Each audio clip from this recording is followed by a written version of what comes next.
सूर्यकोटि समप्रभ निर्विघ्नं कुरु मे देव सर्वकार्येषु सर्वदा।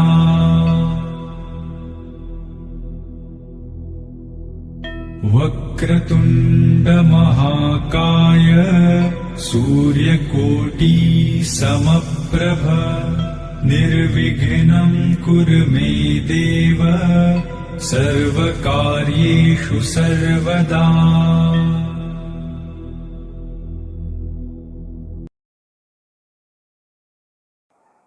नमस्कार दोस्तों, मैं सुनील अग्रवाल निस्वार्थ सेवा संस्थान परिवार की तरफ से एक बार फिर आपके लिए लेके आया हूँ एक चाय अनुभव की। और आज हमारे साथ हैं हमारे बड़े भाई हाथरस के प्रसिद्ध डॉक्टर यूएस गौड़, और साथ में मेरी टीम मेंबर हिमांशु गौड़ जी और नीरज गौड़ जी।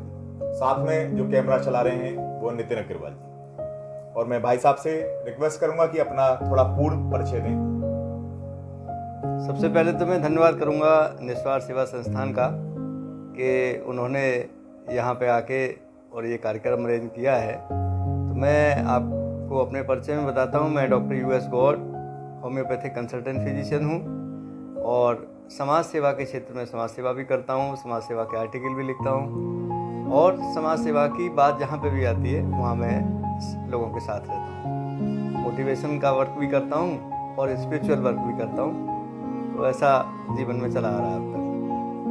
भाई साहब के द्वारा यथार्थ करके डेली एक तरह से मैं मैसेज तो नहीं कहूँगा, उसे एक जीवन में प्रेरणा देने वाले सूक्ति और वाक्य डेली आते हैं और निश्चित रूप से पढ़ के उनको दैनिक लाभ हम भी उठाते हैं। दोस्तों, क्योंकि भाई साहब से मैं कुछ समय से परिचित हूँ, जानता हूँ सादगी को, बहुत सादा जीवन विचार वाला जीवन है। बचपन हमेशा हर व्यक्ति का शरारतें भरा रहता है, लेकिन भाई साहब को देख के तो लगता नहीं कि उन्होंने शरारतें करी होंगी। फिर भी आइए पूछ लेते हैं कि भाई साहब आपने भी बचपन में कुछ शरारतें करी हैं, कुछ ऐसी वाकया कुछ हमारे साथ आप साझा कर सकें। शरारतें तो बचपन का अंग है, वो कोई बड़ी बात नहीं है। लेकिन मेरा बचपन भी शरारत से पूर्ण तो नहीं कह सकते, थोड़ा परेशानी और अभाव का रहा कि मैं जब जो है 5 साल का या 6 साल का रहा हूँगा तब मेरे फादर की डेथ हो गई थी और मेरी मदर ने जो है वो लालन पालन किया। गांव का माहौल था, सादाबाद के पास में एक गांव है हमारा, वहाँ के रहने वाले थे, सारा खेती पे ही आश्रित था पूरा। और फादर की डेथ हो जाने के बाद में घर में मैं चौथे नंबर का था, 5 भाई और भी थे मेरे अलावा। तो उन सब का लालन पालन बड़ा टिपिकल समस्या तो रहती है। गांव से 2 किलोमीटर दूर पैदल जाना था पढ़ने के लिए। तो ऐसे करके 7-8वीं तक जो है गांव के उसमें रहे। तो इतना समय नहीं मिल पाया कि बहुत ज़्यादा इधर उधर कहीं भागते करते। तो स्ट्रगल में कह सकते हैं एक तरीके से बचपन हमारा स्ट्रगल में निकला। खेती बाड़ी भी, घर का सामान भी देखना था, खेती बाड़ी भी देखनी थी, पढ़ाई भी देखनी थी और बड़े सादगी से चलना था क्योंकि परिवार की स्थिति ऐसी ही थी। खेत तो हालांकि काफ़ी था लेकिन करने वाला कोई नहीं, तो फिर खेत भी ऐसे ही चलता था और ही लोग करते थे। उसके बाद में फिर हम सादाबाद शिफ्ट हुए। सादाबाद शिफ्ट होने में 10th 11th 12th करने के बाद में फिर मेरा नंबर आ गया मेडिकल कॉलेज के लिए। तो मैंने होम्योपैथी की पढ़ाई करने के लिए अजमेर गया, 5 साल वहाँ रहा। उस समय भी क्राइसिस ही थी, घर की तो ज़्यादा अच्छी स्थिति नहीं थी क्योंकि मदर ही सबका लालन पालन कर रही थी। लेकिन अच्छी बात ये थी कि हमारे 2 भाई जो है वो CPOD में एक्सीडेंट हो गए थे, इंजीनियर हो गए थे, तो उनसे कुछ मदद मिली उधर से। फाइनेंशियल स्थिति थोड़ी सी पूरा परिवार ही आपका शुरू से ही मेहनत कश रहा है। हाँ। और बचपन में आपने पढ़ाई कौन से स्कूल से, कहाँ से की है? वही सरकारी स्कूल से। सरकारी स्कूल थे। तो एक आपको अंदर से जुनून था कि मुझे कुछ करके ही दिखाना है शुरू से, इस तरह से? हाँ, जुनून तो था। जुनून इसलिए था कि हमारे फादर भी इलिटरेट थे, मदर भी हमारी इलिटरेट थी। लेकिन फादर ये कहा करते थे कि हम इलिटरेट ज़रूर हैं लेकिन हम अपने बच्चों को कितना भी ऊंचा जाएं वहाँ तक पढ़ाएंगे और इन्हें अफसर बना के रहेंगे, ऐसा उनका जुनून था। तो जब फादर ख़त्म हो गए, फादर की एक तरीके से एक्सीडेंटल डेथ थी, तो उसके बाद से फिर हमें उनका सपना दिखाई देता था फादर का। हमें लगता था फादर हमारे ऐसा सोचते थे तो हमें यही करके दिखाना है। तो तो आप आश्चर्य करेंगे कि हमारे गांव में पूरे में हमारे ही परिवार में ऐसे लोग हैं कि 6 के 6 लोग हाईली एजुकेटेड और अच्छी नौकरी में लिए हुए हैं। पूरा गांव हमारा ज़्यादातर पढ़े लिखे लोगों का नहीं था, लेकिन हमारा घर जो है पूरा अच्छे पढ़े लिखों का था। और माताजी हमारी लिटरेट होते हुए भी गीता के श्लोक बहुत शुद्ध और बहुत अच्छे पढ़ती थी। बहुत सुंदर। और अध्ययन उनका गीता का रोजाना का रहता था, दैनिक अभ्यास था। हम तो 20 साल से देखा उनको, दैनिक अभ्यास था। अगर हम भी कभी बोलते थे, कहीं कोई त्रुटि होती थी तो बीच में टोक देती थी कि यहाँ ये शब्द नहीं, ये शब्द है। और लिखना नहीं जानती थी, लेकिन पढ़ना बहुत अच्छा जानती थी। भागवत, रामायण वो सारे पढ़ती थी और सुनाती भी थी। तो उनकी प्रेरणा से हम लोग आगे बढ़े, ऐसा कह सकते हैं। देख सकते हैं हम लोग कि एक बात समझ में आई कि पढ़ा होना आवश्यक नहीं है, गुना होना आवश्यक है। पढ़े हुए लोग भी आज श्रीमद् भगवत गीता का भी अध्ययन नहीं कर रहे हैं। और माताजी जो उस समय, इतने पुराने समय में भी गीता पढ़ती आई हैं और पढ़ाती भी आई हैं एक तरह से। एक बात और सीखने वाली है कि अगर व्यक्ति सोच ले, 6 वर्ष की उम्र लगभग जब पिताजी नहीं रहे, उस समय में ही सोच लिया कि पिताजी क्या सोचते थे और आज भी वो चीज़ याद है। निश्चित रूप से उन यादों के सहारे आज बहुत आगे निकल आए हैं डॉक्टर साहब। आपने इतने बड़े प्लेटफॉर्म को चुना और वहाँ आप सेवा के क्षेत्रों में अपना योगदान देते हैं, तो क्या हमारे सभी लोग आज जो ये वीडियो देख रहे हैं, आप उन्हें बताएंगे आरएसएस आखिरकार है क्या? जो मेन आरएसएस की जो अंतर मन की मूल भावनाएं हैं, कृपया उन्हें बताएं, जिससे लोग वाग इस सेवा क्षेत्र में आगे बढ़ सकें और आपसे प्रेरणा लेके कार्य कर सकें। आप क्यों जुड़े, आरएसएस से ही क्यों जुड़े आप? ऐसा है कि मेडिकल कॉलेज से पास करने के बाद जैसे मैंने अपना क्लिनिक स्टार्ट किया, तो मुझे पढ़ते समय से ही और उससे पहले से ही कह लीजिए कि लोगों की मदद करने में कुछ ऐसा इंटरेस्ट सा रहता था। दुखी लोगों को मदद करने में थोड़ा सा मेरा रुचि थी ऐसा।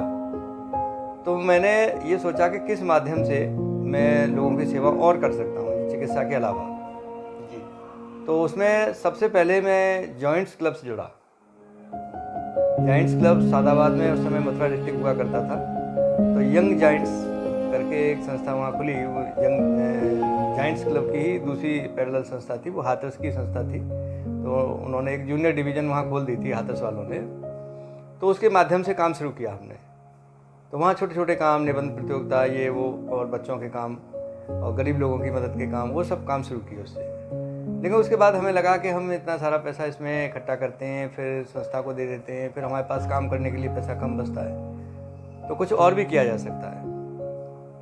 फिर हमने अपनी एक संस्था बनाई, जीवोत्थान विचारोदय संस्थान करके एक संस्था बनाई। उसमें 15 से 20 लोग इन्वॉल्व किए और उसमें 10 लोग करीब सादाबाद के थे और बाकी के लोग जो है वो हाथरस के थे। तो हम उसमें काम करते थे। कहीं से खबर मिलती थी, पेपर में खबर मिली एक बार के एक बच्चा है मानिकपुर के पास में और वो भीख मांग के लाता है, पूरे घर को खाना खिलाता है, ऐसी स्थिति है घर की। तो हम गए, मौके पे गए, वहाँ पे उसको देखा भी, प्रधान से भी मिले और वो वास्तव में स्थिति वैसी ही मिली। तो उस बच्चे को हमने गोद लिया, उसकी बहन थी, उसकी शादी कराई, फिर उस बच्चे को अपने प्रभाव में लिया, अपने साथ लिया, उसके लिए पैसे वैसे, खाने पीने, सारी व्यवस्थाएं करी। वो अभी भी हमारे संपर्क में है।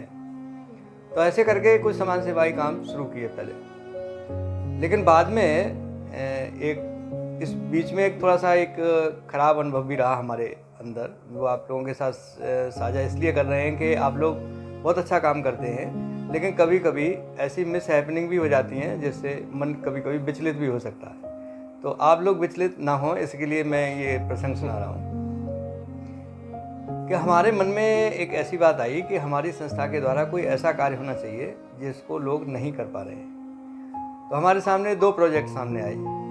एक प्रोजेक्ट तो ये कि जो लोग आत्महत्या करके मर जाते हैं उनके कारण जाने और उनको लोगों को पहले से टारगेट कर लें हम कि ये लोग ऐसा कर सकते हैं, तो उन पर फोकस करके उनको बचाएंगे। और दूसरा ये था कि जो यहाँ पे अल्ट्रासाउंड सेंटर्स थे वो जो है बहुत सारे इलीगल वर्क्स में इन्वॉल्व थे कि लड़का लड़की की जांच करते थे और फिर उसके बाद उनको लड़कियों को एबॉर्ट कर देते थे। भ्रूण हत्या का, कन्या भ्रूण हत्या का। तो जब हमने इंटरनेट पे देखा तो हाथरस लोएस्ट 1 पे था सेक्स रेशियो में। तो सेक्स रेशियो में लोएस्ट स्टेट में, मतलब अगर हमने पूरे भारत का देखा तो भारत में हरियाणा और उत्तर प्रदेश नीचे के स्तर पे थे, और इन दोनों में अगर कंपैरिजन किया तो इससे नीचे सिर्फ एक ही स्टेट था, एक ही डिस्ट्रिक्ट था, झज्जर डिस्ट्रिक्ट हरियाणा का। उसमें 1000 लड़कों के सापेक्ष और 756 के करीब थे। और हाथरस डिस्ट्रिक्ट नया ही बना था, ज़्यादा दिन नहीं हुए थे, तो यहाँ पे करीब 812-813 के करीब था। तो ये एक बड़ी बात थी, इस पर हमारा फोकस किया। इससे एक बड़ी बात थी कि भाई इतने लड़कियों और लड़कों में अंतर रहेगा तो लड़कियां किसी फैक्ट्री में तो बनती नहीं है, तो कहीं हम आगे चल के इसको मैनिपुलेट कर पाएंगे। निश्चित रूप से एक वल्गैरिटी पैदा होगी। और ये जो अभी अपराध देख रहे हैं आप, यौन अपराध हाथरस में, मुझे कहते हुए भी थोड़ी शर्म सी रहती है इसमें कि वो उसी का परिणाम है, उसी का परिणाम। हमने ये मुहिम छेड़ी उसमें कि भाई आप ये कहते हैं कि लड़की नहीं होनी चाहिए, लड़का होना चाहिए, तो फिर बहू कहाँ से लाओगे इसके लिए? अगर लड़की नहीं चाहते हैं तो बहू भी तो इस लड़के के लिए कहीं से लाओगे, वो नहीं मिलेगी आपको, बात तो वहीं की मिलेगी। तो ऐसा करके जो है उसमें एक मुहिम चलाई हमने अल्ट्रासाउंड सेंटर्स के लिए। उन लोगों को भी कहा, रिक्वेस्ट भी की, सब कुछ कहा, लेकिन पता नहीं क्यों हमारी भावना तो ऐसी नहीं थी, लेकिन डॉक्टर्स लोगों ने उस बात को बहुत बुरा माना कि हमें हैरेस कर रहे हैं, हमें परेशान कर रहे हैं। ऐसी डीएम से भी शिकायत की, डीएम ने हमारी संस्था को कॉल किया, हमने उन डीएम को भी समझाने की कोशिश की, क्योंकि वो कार्रवाई बड़े स्तर पे की थी हम लोगों ने, तो उसका परिणाम तो आना ही था। राष्ट्रपति तक थी, महिला आयोग तक थी, मुख्यमंत्री तक थी, सही जगह मार दिया। हाँ बिल्कुल सही जगह मार दी। तो उसमें डीएम ने एक तरीके से हमें फटकारा भी कि ये सब काम आपको करने की आवश्यकता नहीं है, इसके लिए प्रशासन है। हमने कहा प्रशासन कर रहा होता तो हमारा फोकस ही क्यों जाता है? बिल्कुल सही बात है। प्रशासन तो हमें लगता है कि खुद इसमें इन्वॉल्व हो रहा है। तो उन्होंने कहा कि आगे से अगर आपने ऐसा किया तो हम आपको जेल भेज देंगे। ऐसे ही भेज देंगे कि आप लोगों को परेशान कर रहे हैं, उनसे पैसा मांगते हैं, आप हरेस कर रहे हैं, टॉर्चर कर रहे हैं उनको आप। तो खैर उस संबंध में और भी एनजीओ से हमने सहायता ली। दिल्ली की एक एनजीओ थी, तो वो उसके लोग हमारे पास आए, उन्होंने प्रोजेक्ट को सुना, बात को सुना, तो उन्होंने कहा कि आप बहुत जेन्युइन हैं और बहुत अच्छा काम कर रहे हैं, लेकिन ये रिस्क तो रहती है, ये रिस्क तो रहती है, क्योंकि वे लोग जो आपसे प्रभावित हो रहे हैं इस काम को बंद करने के लिए, वो बहुत पैसे वाले हैं और बहुत पैसा कमाते हैं इससे। तो उनके लिए कोई बड़ी बात नहीं, वो किसी में एक्सीडेंट करा दें आपका, या आपको मरवा दें, या आपके खिलाफ कोई अभियोग दर्ज करा दें, ये सब सामान्य सी बातें कर सकते हैं आपके काम को प्रभावित करने के लिए। लेकिन आपको डरने की आवश्यकता नहीं है। आपने ये बात हम लोगों को बताई है और हम दिल्ली की और एनजीओ को ये बता देंगे, तो आपके पीछे हम लोग हैं। तो ऐसा उन्होंने सपोर्ट दिया, लेकिन मन थोड़ा सा यूँ प्रभावित हुआ कि हम अच्छा काम कर रहे हैं, सब कुछ अच्छा कर रहे हैं, उसके बावजूद भी हमें ऐसी बात सुनने को मिल रही है। फंडिंग भी हम किसी से नहीं लेते, कुछ भी नहीं करते, और एक अच्छा काम कर रहे हैं, नेक काम कर रहे हैं। बहुत सारे प्रयास किए, उसके बावजूद भी सफलता नहीं मिली, तब ये काम किया, डॉक्टर्स को समझाने का प्रयास किया, और खैर चलता है।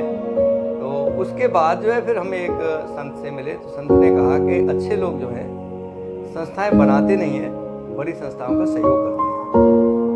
जो बड़ी संस्थाएं होती हैं उनका सहयोग करते हैं। तो वहाँ से वो सूत्र हमें मिला कि अब हम बड़ी कोई संस्था ऐसी देखें जो अच्छी और राष्ट्रीय स्तर पर काम करती है और ईमानदारी से काम करती है। तो उसी में हमें राष्ट्रीय स्वयंसेवक संघ मिल गया। राष्ट्रीय स्वयंसेवक संघ की कार्यप्रणाली वास्तव में अद्वितीय है, बिल्कुल लोगों के जागरण को करती है, देशभक्त बनाती है, राष्ट्रभक्त बनाती है, और उनको वास्तव में मनुष्य बनाती है।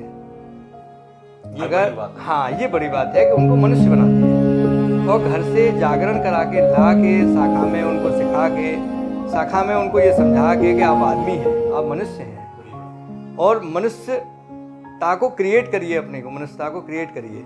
आप अपने लिए जीवन जीने के लिए यहाँ नहीं आए हैं, सिर्फ अपने लिए जीवन जीने के लिए तो पशु पक्षी भी आते हैं, लेकिन आप मनुष्य का रूप धारण करके आए हैं। तो इसका मतलब ही ये है कि आपके अंदर असीमित क्षमताएं हैं, आप बहुत सारा काम कर सकते हैं।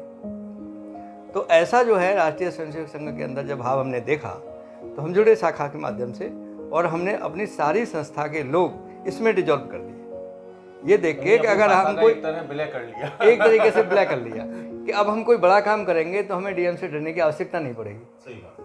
और हम अपने प्रोजेक्ट को अपने बड़े अधिकारियों को समझा पाएंगे। जब ये बात हमने अपने अधिकारियों को बताई तो उन्होंने भी बहुत अच्छा कहा कि भाई ये तो अच्छा काम किया आपने। लेकिन हमें बहुत अच्छी बात ये लगी कि हमारा वो प्रयास सफल हुआ और आज हमारा जो डिस्ट्रिक्ट है सेक्स रेशियो में बिल्कुल निचले स्तर पे नहीं है, मध्यम पे आ गया है। बहुत बड़ी बात है। ये मध्यम पे आ गया और सेक्स रेशियो बढ़ के करीब 850, 875, 870 के करीब आ गया उन प्रयासों से। और जो भ्रूण हत्या के केस थे वो प्रायः लगभग बंद हो गए।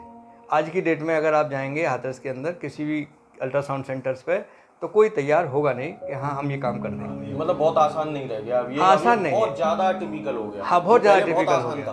पहले बीच में तो बहुत आसान था। हाँ 20 साल पहले बहुत आसान था, अब लेकिन शायद अब हाँ, तो लेकिन वो हमारी संस्था उसमें प्रभाव दिखा गई और हमें तो जो कुछ झेलने को मिला सो मिला, लेकिन हमें संतुष्टि इस बात को है कि भाई हम उसमें सफल हो गए अपने काम में। नहीं, कुछ हद तक भाई साहब जैसे जैसे शिक्षा का थोड़ा सा प्रभाव भी बढ़ा है। हाँ। उसके बाद शिक्षित आपकी लोग तो कर रहे थे, आपकी शिक्षित इस लोग बात- ही कर रहे थे। आपकी इस बात को कुछ लोगों ने समझा और ये आज की डेट में जन जागरण भी हो चुका है कि बेटियां बोझ नहीं होती। भय उत्पन्न हुआ मेरे हिसाब से, अगर मैं अपने दृष्टिकोण से देखूं, आपने भय उत्पन्न कर दिया हाँ कि अगर आप ये करोगे तो आपका भी नुकसान बड़ा हो सकता है, आपकी प्रैक्टिस भी जा सकती है। अच्छा, हमारी संस्था ने कोई ऐसा बुरा काम भी नहीं किया था, मतलब कोई बहुत ज़्यादा भय उनको नहीं क्रिएट कराया था। हमने अपनी संस्था की तरफ से एक वकील साहब नियुक्त कर दिए थे, उनको लिंगानुपात प्रभारी बनाया था कि ये लिंग के अनुपात को जो है मेंटेन करेंगे, ये प्रभारी हैं इसके। क्योंकि हम डॉक्टर थे तो हमारी बात जो है लोग कम मानते थे कि तो आपस के आदमी है, कोई बात नहीं है, सब चल जाएगा। तो उन्होंने कहा था कि मैं ईमानदारी से काम करूँगा, मुझे आप बना दीजिए। तो उनको बनाया था। तो उन्होंने बड़ी सदी हुई लैंग्वेज में डॉक्टर्स को चिट्ठी लिखी थी कि भाई आप समाज के लिए भगवान का काम करते हैं, भगवान के रूप में समाज आपको देखता है, आपके पास पैसे की भी कोई कमी नहीं है, शिक्षा भी आप उच्च शिक्षित हैं, फिर भी अगर ऐसा काम कर रहे हैं तो थोड़ा सा सोचिए इसके लिए। और हम तो आपसे इतना कहना चाहेंगे कि अगर आपने इसके बावजूद भी ऐसा काम किया तो हमारी संस्था गहनता से मॉनिटर कर रही है, कहीं पकड़े जाएंगे तो हम आपके खिलाफ गवाही देंगे। बस इतना कहा था। उतने पे भड़क गए सब लोग, भड़क गए तो कोई बात नहीं है, चलो। लेकिन वो अच्छा है। आज राष्ट्रीय स्वयंसेवक संघ में मैं हूँ और एक ऐसे दायित्व में हूँ कि जो एक रोल मॉडल माना जाता है। सह संघ चालक के दायित्व में हूँ, नगर का भी सह संघ चालक दायित्व रहा मेरे पास में। मुझे यहाँ पे काम करने में बहुत अच्छा लगता है क्योंकि ये जो काम है वो वही काम है जो मैं पहले से कर रहा था, जो मेरी रुचि का काम है। लोगों को मोटिवेट करना, लोगों को समाज सेवा के लिए प्रेरित करना, और बिना समाज सेवा के जीवन जीने का वास्तव में कोई अर्थ भी नहीं है। जीवन जीने का कोई अर्थ नहीं है, क्योंकि एक बहुत बेसिक सी बात इसके अंदर ये है कि जब हम पैदा होते हैं तो मुश्किल से वजन 3 किलो 3.5 किलो, हेल्दी बेबी होता है तो 3, 3.5 किलो 4 किलो तक, और हमारी हाइट वही 1.5 फुट 1.25 फुट बस, और बिल्कुल नंगे। उसके बाद अगर आज हम अपनी बात करें तो 5.5 फुट का ये वजन, 55 किलो करीब वजन, ये सब कुछ समाज की कृपा से हुआ है। इसमें हमारे पेरेंट्स भी शामिल हैं, हमारे गुरु भी शामिल हैं, हमारे अगल बगल के लोग भी शामिल हैं, हमारे डॉक्टर्स भी शामिल हैं, हमारे अध्यापक भी शामिल हैं, सारे लोग शामिल हैं। सभी ने सहयोग करके हमें इतना बड़ा किया है। अब अगर हम किसी से सहयोग लेते रहें और दें ना, ये एक नाइंसाफी है, बिल्कुल सही बात। ये एक बुरी बात है। जब हम में ऐसी समझ आ जाए, जब हम इस काबिल हो जाएं, जब हम इसमें समर्थ हो जाएं कि हम लोगों के लिए कर सकते हैं, तो बिल्कुल उसी समय से कर देना चाहिए। ये बिल्कुल वही बात हो गई भाई साहब, जैसे कि हम प्रकृति से सब कुछ प्राप्त करना ही चाहते हैं, उसे कुछ देना नहीं चाहते। तो ये तो एक गलत है। हाँ। क्योंकि हमें प्रकृति से प्राप्त भी करना है, उसे देना भी है। आध्यात्मिक दृष्टि से भी मनुष्य के जीवन के लिए परमात्मा ने ये प्रकृति बनाई है। इस प्रकृति में जो कुछ भी हम देख रहे हैं वो मनुष्य कंफर्टेबली रह सके, इसके लिए बनाई है। अगर हम इसका उपयोग करते रहें और इसका संरक्षण ना करें तो एक न एक दिन नष्ट होनी है। तो हमारा जीवन ही इस पे आधारित है। हम उसका संरक्षण नहीं करेंगे तो कौन करेगा? कोई और लोग तो करने आएंगे नहीं। भाई साहब, आप बाय प्रोफेशन डॉक्टर हैं, हम सभी जानते हैं, और भी कई कामों में लगे रहते हैं। उसके बाद भी आप सेवा क्षेत्रों में इतना समय दे पाते हैं, क्योंकि जनरली लोगों का कहना है हम सेवा तो करना चाहते हैं लेकिन समय नहीं निकाल पाते। तो उनके लिए क्या आप कहना चाहेंगे, कैसे आपका टाइम मैनेजमेंट आप करते हैं, समय सारिणी आपने कैसे सेट की हुई है, क्योंकि ठाकुर जी ने सभी को 24 घंटे दिए हैं, तो आप कैसे उनका इस्तेमाल कर पाते हैं, उसके बारे में थोड़ा सा जानकारी दें। बात तो आप ठीक कह रहे हैं, प्रैक्टिकल समस्या है ये, लेकिन ये विषय रुचि का है। यदि आपकी रुचि अच्छी है किसी विषय में तो उसके लिए समय आप कहीं ना कहीं से निकाल लेते हैं, और रुचि नहीं है तो फिर टाल देते हैं कि मेरे पास समय नहीं। तो पहले तो अपने समाज सेवा के क्षेत्र को रुचि का विषय बनाइए। बहुत सही बात कही, बहुत सुंदर बात। हाँ, जब रुचि का विषय बनाएंगे तो ये आपको पता है कि मैं कहाँ से समय को बचा सकता हूँ। मैं जैसे ताश नहीं खेलता कभी, मैं कभी गप नहीं मारता किसी के साथ। जो बात होती है वो मोटिवेशनल होती है, जो चर्चा होती है वो फ्रूटफुल रिजल्ट देती है। मेरी टेबल पे किताबें रहती हैं, मैं किताबों का अध्ययन करता रहता हूँ। अगर मेरे को 5 मिनट का समय भी मिला है तो मैं किताब खोल के किताब पढ़ने लग जाता हूँ। मैं कभी इधर उधर की बातों में, फ़ोन पे, उस पर ज़्यादा व्यस्त नहीं रहता, तो मैं थोड़ा थोड़ा सा समय इन जगहों से बचा लेता हूँ। फिर जब मुझे पता है कि मेरे को 8 बजे जाना है वहाँ पे और 8 बजे से 9 बजे तक मेरा काम है, तो उसके लिए मैं पेशेंट्स को भी तैयार करता हूँ पहले से कि मैं कल नहीं मिलूँगा या कल 8 बजे से 9 बजे तक के बीच में नहीं मिलूँगा, आगे पीछे सेट करता हूँ कैसे भी। और उनको भी ये समझाता हूँ कि वो भी काम ज़रूरी है, इसलिए आपको भी असुविधा ना हो तो ये आप इस तरीके से कर लीजिए। तो मरीजों का भी मेरे साथ बहुत अच्छा कोऑपरेशन है, मैं उनका भी धन्यवाद करता हूँ कि वे मेरे साथ इस मामले में कोऑपरेटिव हैं, बहुत अच्छे हैं, वो मानते हैं बात को, और जितने मेरे साथ जुड़े हुए हैं वो अच्छी तरह से जुड़े हुए हैं।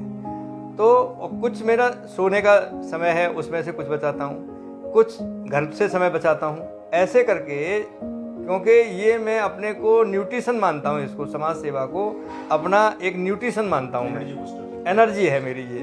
अगर मैं इसे कहा जाए कि आप समाज सेवा नहीं करिएगा, सिर्फ अपने काम में लगे रहिए, तो हो सकता है मेरी एनर्जी लॉस हो जाएगी और मैं डिप्रेशन में ना चला जाऊँ कहीं। तो ऐसी स्थिति में मेरा सभी लोगों से कहना ये है, और ख़ासकर यूथ और यंग जनरेशन से, कि समाज सेवा को रुचि बनाएं। समाज सेवा से कुछ प्राप्त करने की कोशिश ना करें, समाज सेवा में कुछ देने की बात करें, क्योंकि देता तो परमात्मा ही है सबको लौट फिर के। हम बहुत बड़े भाग्यशाली लोग हैं जो समाज सेवा के क्षेत्र में थोड़ा बहुत भी काम कर रहे हैं। मैं उनको भगवान का पार्षद समझता हूँ, भगवान के अतिप्रिय समझता हूँ, क्योंकि भगवान एरे गहरे को ये जिम्मेदारी नहीं देते। ईश्वर बिल्कुल समाज से सेलेक्ट करके कुछ लोगों को ऐसे लाते हैं कि ये समाज सेवा के लिए उपयुक्त हैं, ठीक हैं, और वे ही लंबे समय तक समाज सेवा करते हैं। और जो लालचवश समाज सेवा में आते हैं वो आपने देखा होगा कुछ समय तक करेंगे, उसके बाद इधर उधर हो जाएंगे, समाज सेवाएं बंद हो जाएंगी छोटे समय के लिए, अल्पकाल के लिए।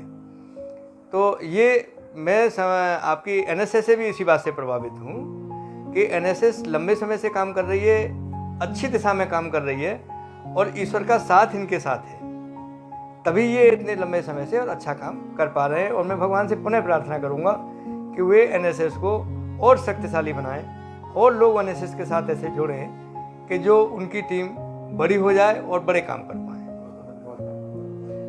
आप यथार्थ कुछ बात कर रहे थे तो बड़ा दिलचस्प सा लगा मुझे, तो मैं चाहता हूँ कि उसके बारे में बात करें। हाँ, यथार्थ जो है, सुनील भैया यथार्थ के विषय में पूछ रहे हैं, तो मुझे वो समय ध्यान आता है, कोरोना वाला पीरियड, कि सारे क्लिनिक बंद थे, कर्फ्यू लगे हुए थे, जगह जगह से वो फला मर गए, ऐसे मर गए, वैसे मर गए, बहुत सारी नेगेटिविटी वाली खबरें आती थी।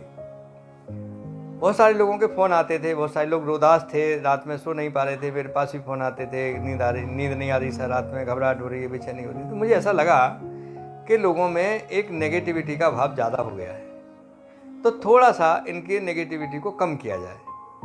तो मैंने एक छोटा सा शास्त्रों से लेके, गीता से लेके, भागवत से लेके, विषम परिस्थितियों में हम कैसे प्रसन्न रह सकते हैं, ऐसी चीज़ों को निकालना शुरू किया उसमें से, और उनमें से छोटे छोटे वो अंश निकाल के लोगों को प्रेषित करने शुरू किए, जिससे वो थोड़ा सा पॉजिटिविटी उनके अंदर आ सके, उनको ऐसा अनुभव हो सके कि हम कठिन परिस्थितियों से ज़रूर गुजर रहे हैं, लेकिन ये ज़्यादा समय की नहीं है, जल्दी ठीक हो जाएगा।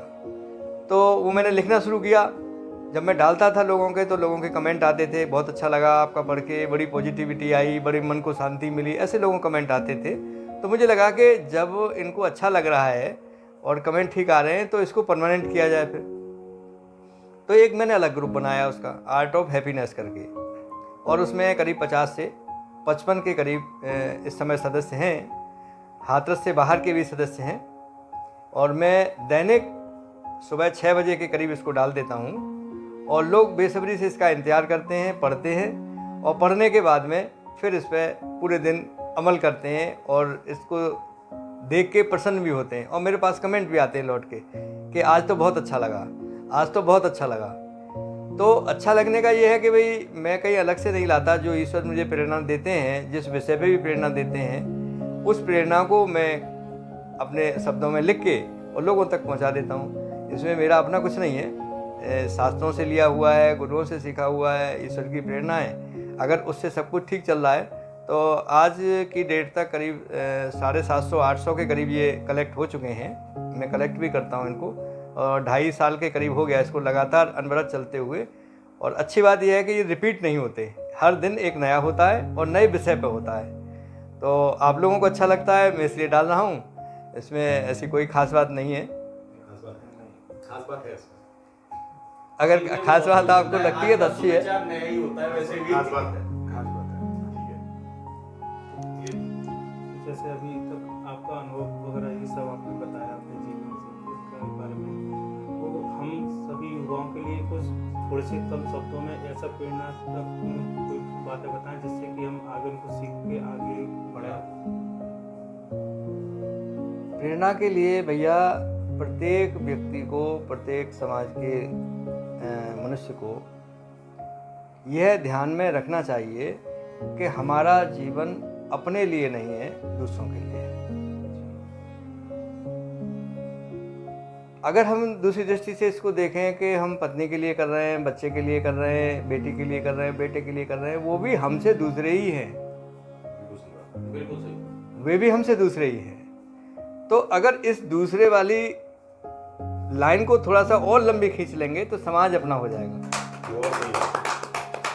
और उसका थोड़ा सा विस्तार कर देंगे तो ये देश अपना हो जाएगा। बहुत बड़ी बात। तो जहाँ तक हमारी सीमा है, जहाँ तक हमारा कार्य क्षेत्र है, हम ये सोच के काम करें कि अगर किसी दुखी के आंसू पहुँच सकते हैं, किसी दुखी को सुखी कर सकते हैं। हालांकि ये काम परमात्मा का हमारा नहीं है, दुखी सुखी करना ये उसके प्रारब्ध हैं, वो हमारे कहने से दुखी सुखी नहीं होंगे। लेकिन हम अपने आप को उनका पार्षद मानते हैं, अपने आप को उनका कर्मचारी मानते हैं। तो जो वो प्रेरणा हमें देंगे, उस प्रेरणा के तहत हम तो उस तक पहुँचेंगे। तो हम अपना कुछ नहीं कर रहे, जो परमात्मा ने हमें खाने पीने की व्यवस्था करी है वो हम कर रहे हैं, हमसे जो वो काम करवा रहे हैं उसे हम कर रहे हैं। तो बस अपने कार्य पे ध्यान करते हुए, समाज को मन में रखते हुए, सिर्फ एक छोटी सी परिधि खींच के कि मैं, मेरी बच्चे, मेरी बीवी, बस यही समाज है, इसी के लिए मेरा जीवन हुआ है। तो ये बहुत संकीर्णता है। इस संकीर्णता से थोड़ा सा बाहर आना पड़ेगा। और समाज के लोग जो बाहर आ रहे हैं वो कोई दुखी नहीं है, वो सब सुखी हैं। ये NSS के लोग, आप सब लोग देख ही रहे हैं कि जितने संस्था से जुड़े हैं, जितने संस्था का काम कर रहे हैं, जितने लोगों के आंसू पहुंच रहे हैं, इनमें से कौन सा आदमी ऐसा है जो दुखी है? क्योंकि इसके पीछे परमात्मा का हाथ है, उनकी देख रेख वो कर रहे हैं। तो युवाओं के लिए बस इतना ही संदेश है कि एक मन बना लें कि हम समाज के लिए पैदा हुए, समाज के लिए काम करेंगे, राष्ट्र के लिए काम करेंगे। देश हमें देता है सब कुछ, हम भी तो कुछ देना सीखें। ये राष्ट्रीय स्वयंसेवक संघ निश्चित रूप से हर देशवासी को ये बात बताया है। हम लोगों ने भी बात सुनी है और समझने का प्रयास कर रहे हैं।